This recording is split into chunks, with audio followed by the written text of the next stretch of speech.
She's trying to say that they basically destroyed or deleted the evidence of any smear campaign, which doesn't really make a lot of sense in the context here. They once again sound paranoid, saying that there was some sort of, onslaught of negative publicity that the Wayfair parties say was organic, and then they say that, oh, but that coincided perfectly with their plan. No, dude, you sound insane.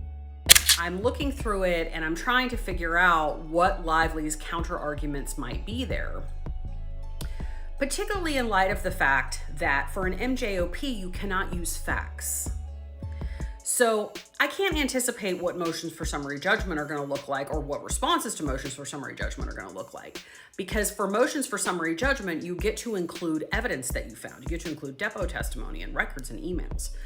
So Blake Lively just filed another motion accusing Justin Baldoni of destroying evidence. And when I read through this thing, I had to do a double take because the logic here is absolutely wild. Before we dive into this mess, hit that subscribe button and drop a comment below with your take on this case.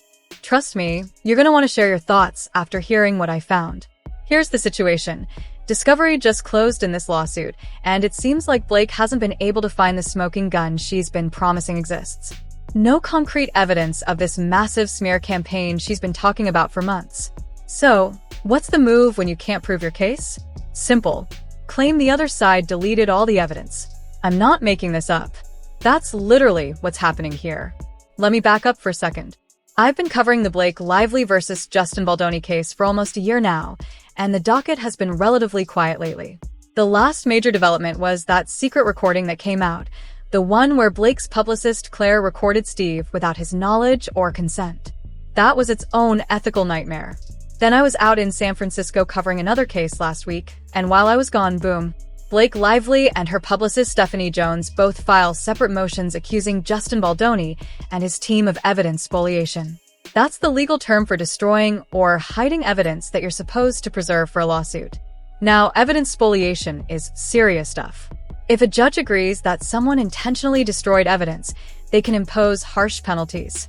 We're talking monetary sanctions, adverse jury instructions, even dismissing parts of a case. So these are nuclear accusations Blake is throwing around. But here's where it gets interesting. When you actually read through the motion, the whole thing starts falling apart like a house of cards. Let's talk about what Blake is actually claiming. She says that Justin Baldoni and his PR team failed to preserve certain communications and documents that would have proven there was a coordinated smear campaign against her. Specifically, she's upset that they didn't save messages going all the way back to November 2023. November 2023. Let that sink in for a second.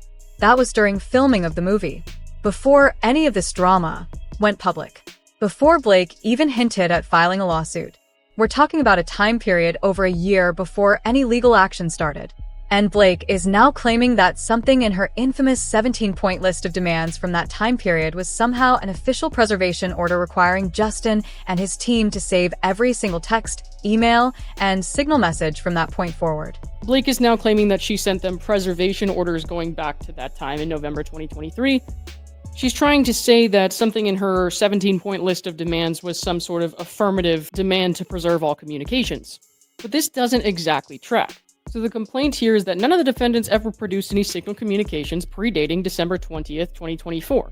And why the fuck would they?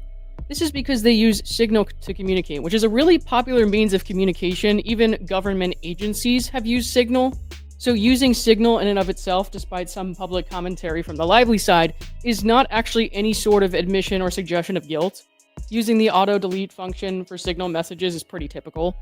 So they're saying that there were communications or voice memos sent on Signal that would have been evidence for their side that were not preserved because they were auto-deleted. What do you think? Does that sound reasonable to you? Drop your thoughts in the comments, because I want to know if I'm crazy for thinking this is absurd. Here's the actual problem with Blake's argument. The primary complaint is that none of the defendants produced any Signal communications from before December 20th, 2024. And her team is acting like this is some massive cover-up. But let's be real for a second. Signal is one of the most popular messaging apps out there. Government agencies use it. Journalists use it. Regular people use it every single day. There's nothing inherently suspicious about using Signal to communicate with your work colleagues. Now, Blake's team wants you to believe that using Signal, especially with the auto-delete feature turned on, is basically an admission of guilt. Like these people were sitting in a dark room, stroking a white cat, planning to execute a smear campaign with no paper trail. But here's the reality check. Auto-delete on Signal is a standard feature that tons of people use. It's built into the app. It's designed for privacy and security. Using it doesn't make you a criminal mastermind. It makes you someone who values privacy in their digital communications. Think about it this way. If you clean out your email inbox every few months, does that make you guilty of destroying evidence? Of course not. Unless someone has specifically told you that you're about to be sued and you need to preserve everything, you're allowed to manage your digital life however you want. And that's the key issue here. Blake is trying to argue that her 17-point list from November 2023 somehow counted as a preservation demand. Let me read you what that list actually said. Our client is prepared to pursue her full legal rights and remedies if the production is unwilling to accept or uphold these protections. That's not a preservation order. That's a vague warning. There's no mention of lawsuits, no request to save communications, nothing that would put someone on notice that they need to start preserving documents. But wait, it gets better. Because Blake's own legal team contradicted themselves in an earlier filing. Her lawyer previously wrote that Blake sent her initial preservation orders on December 20th, 2024. December 20th, 2024. That's over a year after the time period she's now claiming she demanded preservation. So which is it? Did she send preservation orders in November 2023 or December 2024? You can't have it both ways. This is what I call the moving goalposts strategy. When you can't prove your case with the evidence that exists, you just claim the real evidence was destroyed. It's convenient, right? You never have to actually prove anything because you can always say the proof was deleted. And here's the kicker. If Blake had actually sent a legitimate preservation demand back in November 2023, she would have those messages.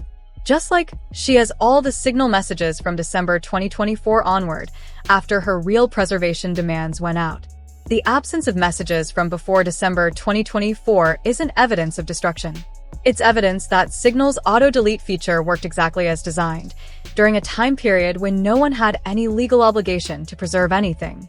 Now, I need to point something out about how Blake and her team operate because I've seen this pattern repeatedly over the past year. They've filed multiple sanctions motions at this point. Several. Each time claiming the other side did something wrong, broke some rule, destroyed some evidence. It's becoming a pattern of behavior that honestly looks more like harassment than legitimate legal strategy. And let me be transparent with you about something. I've been personally affected by their tactics. Blake's team tried to get my private information through discovery because she didn't like what I said about her online. They suggested to the public that I and over 100 other people were somehow named in their legal filings when that wasn't true, and they knew it wasn't true. They went after content creators with one subscriber. One. These weren't big monetized accounts running coordinated campaigns. These were regular people expressing opinions online that Blake Lively didn't like. So when I read this spoliation motion, I'm reading it through the lens of someone who's watched this team operate for months. Someone who's seen their tactics up close. Let's talk about what Blake wants the court to do. She's asking for severe sanctions, monetary penalties against Justin and his team. But more than that, she wants the jury to be instructed that certain facts must be accepted as true. Read that again. She wants the judge to tell the jury, you must accept these things as facts, even though there's no evidence for them, because we're assuming the evidence was destroyed. This is insane when you think about it. She's essentially asking the court to assume her entire case is true based on speculation about deleted Signal messages from a time period before anyone even knew there would be a lawsuit. Could this actually work?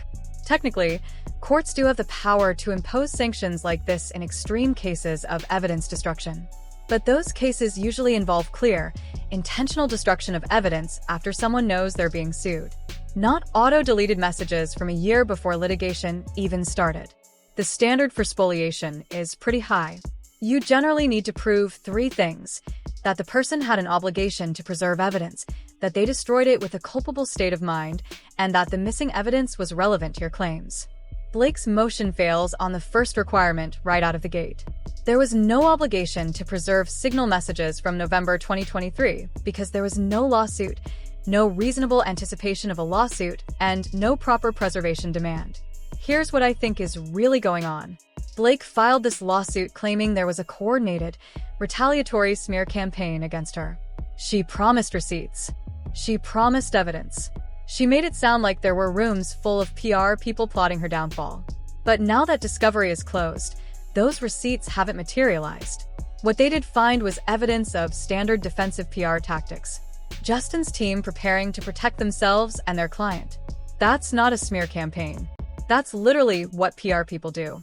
So Blake needs an explanation for why the evidence doesn't support her claims. And the explanation she's going with is that all the real evidence was destroyed. The dog ate her homework, basically. She keeps saying that defendants intentionally used ephemeral communications to execute their plans in an untraceable manner, without fingerprints. It sounds sinister when you say it like that. But another way to say the same thing is that they used a popular messaging app with standard privacy features. The question you have to ask yourself is this: is it more likely that Justin Baldoni and his team executed a perfectly coordinated smear campaign while carefully destroying all evidence of it? Or is it more likely that the smear campaign Blake described never actually existed in the first place? There's something else going on here that we need to talk about. This case isn't just being fought in court. It's being fought in the court of public opinion. Every filing, every motion, every accusation gets reported on immediately. And Blake's team knows this. They know that even if they lose these motions in court, they win in the headlines. Blake lively accuses Justin Baldoni of destroying evidence is a great headline, regardless of whether the accusation has any merit. This is modern litigation strategy. You file aggressive motions that might not succeed legally, but generate favorable press coverage. You make your opponent seem shady and secretive, even when they're just using standard communication tools. And it works. A lot of people reading those headlines aren't going to dig into the actual filings. They're not going to notice the contradictions or the logical problems with the arguments. They're just going to see destroyed evidence and assume guilt. But here's the thing. Courts don't decide cases based on headlines. Judges actually read these filings carefully. And when they see arguments that contradict earlier filings from the same legal team, when they see spoliation claims based on auto-deleted messages from before any preservation obligation existed, they're not impressed. So, where does this leave us? We're waiting for Justin Baldoni's response to these spoliation motions, and I'm betting it's going to be pretty straightforward. No preservation obligation, no spoliation. Motion denied. We also have Jennifer Abel's amended claims against Blake's publicist Stephanie Jones coming up on Friday, so keep an eye out for that. But the bigger picture here is that Blake's case seems to be falling apart. When you can't prove your claims with actual evidence, resorting to accusations of evidence destruction is basically a Hail Mary pass. It's a sign of desperation, not strength. What do you think? Is Blake's spoliation motion legitimate? Or is this just another attempt to distract from the lack of evidence for her smear campaign claims? Could this strategy actually backfire and hurt her credibility with the judge? Drop your analysis in the comments below. If you found this breakdown helpful, smash that like button and subscribe for more coverage as this case develops. This story is far from over, and trust me, you won't want to miss what happens next. Thanks for watching, and I'll see you in the next one.